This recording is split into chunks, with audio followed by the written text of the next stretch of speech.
guys, welcome back to my channel, or welcome if you are new. Tonight I am doing my annual mystery dinner for Halloween, and I'm gonna bring you guys along with me so I can explain to you how to do it. If you saw my video from last year, it was a little bit too extreme. The dishes were a little too hard and it was way too time consuming. This year I have simplified it, made it easier so you guys can replicate this for your family or friends. It is so much fun. My mom, my aunt, my kids, everyone asks me when I'm gonna do it every single Halloween. It's that fun, and I'm gonna explain to you exactly how to do one in your home. To break this down, the easiest way that I do it is I pick 4 appetizers, 4 entree items, which include side items, and 4 desserts. They are smaller portions, but what everyone has to do is they will get this sheet. I will zoom in and show it to you in a minute, but each course you have to pick 4 items, and you cannot repeat, and you have to use every item. So each person will get all 12 items. Does that make sense? I really hope so. And I also name the drinks all kinds of creepy stuff, but I don't do anything special to the drinks. And some of these items are just normal things that you would put out with normal dinner, like broccoli or green beans or whatever. They just have a creepy name, but it's still so much fun because you can get 2 desserts, an appetizer, and an entree item at appetizer time, or all desserts for your main dish. You never know what's gonna happen. So here is this year's paper, and if you see, the directions are right there. 4 items for each course. You can only choose each item once, but you must use them all. 3 courses for them to write down which ones they're using. Creepy names for everything, and then 3 drinks to choose from, and they're just named funny, but they're not special. Like that one is sweet tea. And before you ask, I make these every year on PicMonkey. I've made them myself, and then each year I go in and just change the names of stuff, but I do have this if you guys need it. To keep everything straight, I literally will write whatever the item is that I'm using and what I named it next to it, and I'm not gonna say these things out loud so my kids don't hear me today. Now, when I said I simplified it, I meant it. The first thing we're gonna work on today is literally just these. These little cookies, you can buy them, they've got ghosts, pumpkins, you name it. Just baking them off like normal, there's 1 item done. And then item number 2, while those cookies are baking, is I'm going to boil these and turn them into a more fun Halloween version of deviled eggs. Cookies are ready to go in the oven. So those are just gonna go in like that, and then they'll be done. This can be done in advance as well, as the eggs can be done in advance. And I love that little egg timer thing. I found that at Aldi, I think 2 years ago, but I love it because I no longer have to babysit my hard-boiled eggs. That does it for me. These are an easy one for one of the desserts, but you have to thaw them out. They're from the freezer department. So right now these are going to thaw out for a little while, and then right before I'll show you what we're gonna do with these, but I had to thaw them out, so I figured I'd mention them now. Another one of the desserts uses these little things right here. I'm gonna use the same recipe I use for a normal sized pumpkin pie at Thanksgiving, but I'm gonna make little miniature versions using these. These stay frozen though until you're ready to use them, but while I was getting that out, I figured I would show you these. And if you don't feel like baking anything at all, I always have some kind of backup in case something fails, and I found these at Aldi. They were $2 and change, more than enough for mystery dinner guest, and it's just a cute little backup dessert. Nothing else you have to do but take it out of the package. Cookies are out, and that is my timer back there that's completely white. That's how I know these are fully hard-boiled. I have the eggs in an ice bath. See, they're down in there. But I'm letting those cold because in a few minutes I'm gonna show you how I'm gonna turn those into Halloween eggs. And then the cookies are cooling down there, and I'm gonna use the same parchment lined paper for those little mini pies. So just another easy step, use the same sheet. Take your eggs out of the water and put them on a towel just so they get a little dry. What you're gonna do to make these Halloween eggs at this point is you're gonna take it and you're gonna tap it, and you're gonna put cracks all over it. Okay, crack it, but keep the shell on the egg. Like, keep the shell completely intact, but make sure there's cracks all over it. Then put as many of them as you want to in a bag, or however many colors you're doing, into a bag. Once your eggs are in a bag, very specific, use liquid food coloring, not gel food coloring. And then put the dots on the eggs themselves. Seal the bag really good so you don't make a mess in your kitchen. And then massage the food color onto the egg, like Really work it onto the egg and then let these sit for at least 30 minutes. There's my eggs. You can do them all one color, you can do multiple colors, whatever you want to do, but I just felt like being a little more fun. So I'm gonna put these in the fridge for at least 30 minutes to let the dye set, then rinse all the dye off when I peel them. Put a little bit of vinegar if you want to help the color set, but they're done and ready. The cookies are cooling, but they're done. The eggs are in the refrigerator and they've got a little bit of time to sit. So just to keep things rolling on my end, I'm gonna go ahead and move on to the pumpkin pie things, even though I don't really have to do that yet. I've got plenty of time, but I'm gonna use the same recipe that I would use for a large pumpkin pie, and I do have shells in there if I need to use the excess up. I don't think I'm gonna need to, but I have them on hand. But it's just the same recipe that I used last year in my How to Make a Thanksgiving video.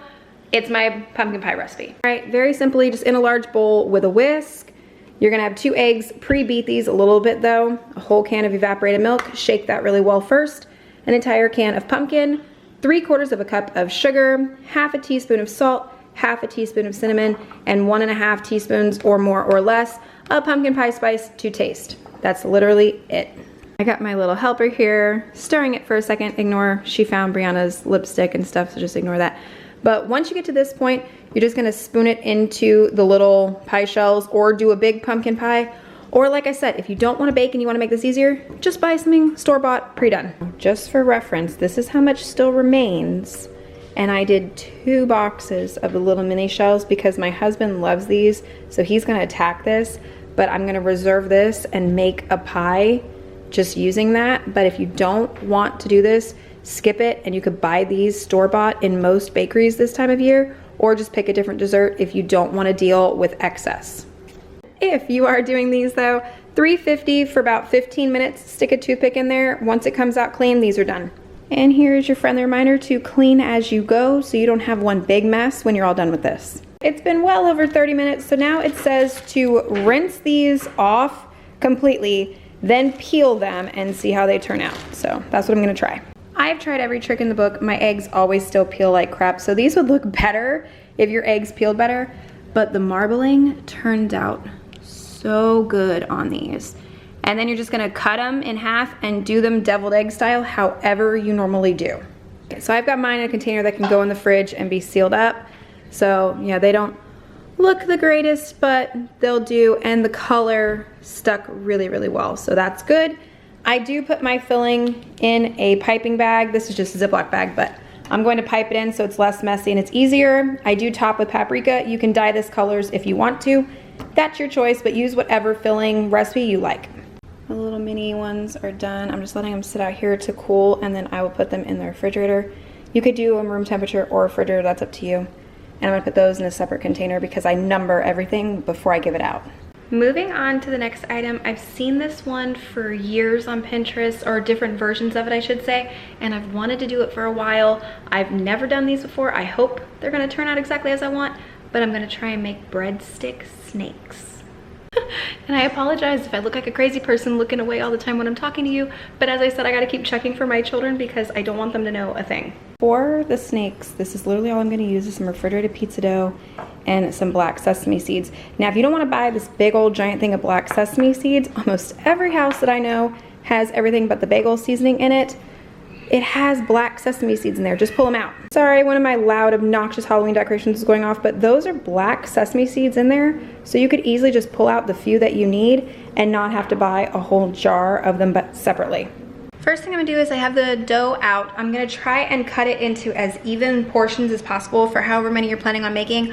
I'm gonna try for either 12 or 14 out of here. Okay, or 18, you know, whatever works. But then I'm gonna take it and I'm kind of gonna stretch it out and roll it out.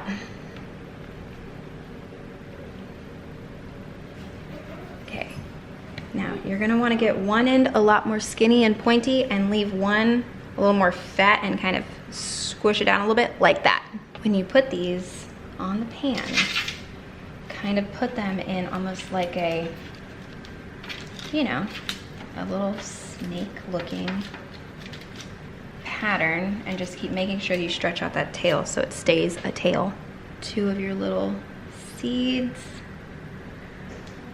just pop them on there like that, then you've got a snake. Pop them in the oven according to the package directions on the dough that you're using. The second batch of the snakes came out. They look so much better than the first round. I'm going to show you in a second what I mean by that. But they look so cute. Okay, there's one more of that batch. There's the first batch. So side by side. The difference with these is when I rolled them out and I put them on the pan, I poked them with a fork all the way up and down. So you can slightly see it in here. But I mean, look at the difference. These look like a snake. That looks not like a snake. So yeah, definitely poke holes, but yeah, they look great. The last round of snakes are in the oven. That could have been faster if I would have done a bigger cookie sheet all at one time, but I wanted to see if they looked weird. So that's the only reason why that took me extra time. But what I wanted to jump on and say was, if you don't even want to do the full-blown mystery dinner for your family, just take some of the recipes from this and do little treats or things along the way between now and Halloween, because these are fun, either individual or as a whole. All right, I'm about an hour away from dinner time, which means I'm about 45 minutes away from guests arriving. And you might wonder, hey, Rach, you have an open floor plan house. How do you hide this from your guest? Well, I hang sheets to completely block off my kitchen so they can't see in here. Yeah, I did that. Next item, because these have to get in the oven, these are just some purple fingerling potatoes I've seasoned up and I'm gonna roast off. They're gonna take like 30-45 minutes. And these are just some regular round purple potatoes I'm making just so there's extra sides for the adults, but like one of these per kid is more than enough. At this point, my family started to arrive, so I'm just giving you an overview of some of the items that I still have yet to make. So I'm just kind of showing you, this is one of the appetizers. This right here is one of the side items, just very easy, straight from the box, nothing special. And these are the hot dogs just getting heated up in boiling water. These two desserts, I'm using the strawberry jam for both. What I'm gonna do to make it easier is I'm just gonna scoop it into a bowl and like whisk it around with a fork, because it makes it a lot easier to move around in the piping bag.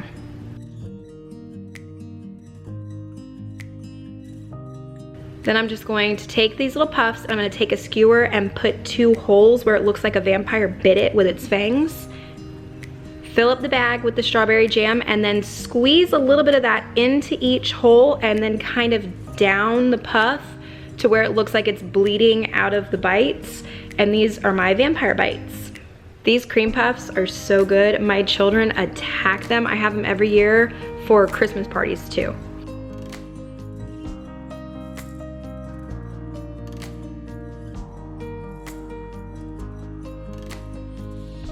And then these are gonna be the bloody bandages. These vanilla wafer cookies, they're $1 in Walmart. They're so good, my kids love them anyways.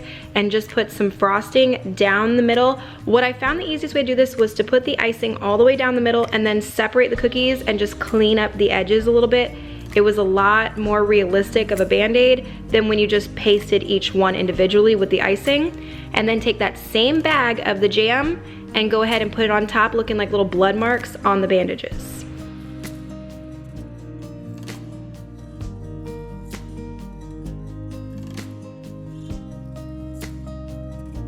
I love that Heinz called their ketchup tomato blood this year. I just think that's really, really neat. But that's for the worms for later. You'll see those. And then here's just an overview of the macaroni that I dyed green and the purple potatoes. And here are a few examples of how the plates turned out. So this one's got some appetizers, sides, and dessert. This one's got appetizers and dessert. This next one has got mostly desserts and 1 appetizer. So, I mean, you really never know what's gonna happen. Okay, now that I can talk again, I'm gonna run you guys down what each thing was on the list. All right, the hot dogs were the gruesome grubs. I cut them up into worms. They'll look even more like it if you soak them in ketchup. Just some broccoli was the weeping willows. The deviled eggs we made earlier were the babies.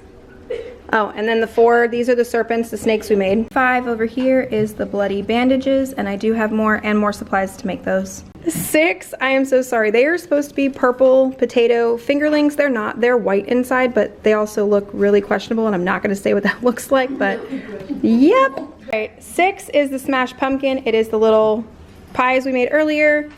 8 is the vampire bite over here that we also made on camera. 9 is just some shells and cheese that I dyed green. 10 is the graveyard gourds. It's just cheese cut to look like a pumpkin and you put it on a cracker. 11 are these cookies that we pre-made right here, just these little pumpkin cookies. And then for 12, these are the Cleavered Candy Chicken, and it's just candy corn colored waffles that I made with some popcorn chicken, and it's just a little play on chicken and waffles. Everybody's finally gone. The kids are off playing. I really don't have that big of a mess left over here. I'll show you guys in a minute, but there's really not much of a mess. There's plenty of leftovers when I do this, so tomorrow night I don't have to cook. So that is another thing when I do this. It is a leftover night as well, but it is so much fun and my kids have a blast. My mom, my aunt, everybody just loves this so much. But yeah, you can see my bags of leftovers over here. And then that is literally all the dishes I have right there because I've been keeping up with it as I go today. So I don't have a whole lot except just the last minute pots and pans. But thank you guys so much for watching. I hope you guys enjoyed this one. If you did, don't forget to give a thumbs up. I hope you got a fun new thing to try with your family or friends for Halloween. This would make a fantastic party idea. But I will tell you, for the host, maybe get a friend and 2 people host it if you're gonna do it for a large crowd, because that will make it a lot easier on you. If you guys do try this one, please let me know down below. And if you don't want to actually try the full mystery dinner, remember you can use the individual items like the bandages or the vampire bite things and just serve those individually for Halloween for your kids, your family, whatever you're doing. I think I got through all that now, but I'm gonna go ahead, clean this kitchen and hang out with my kids before it is time for bed. Subscribe if you're not already, and I will see you guys in the next one. Good night.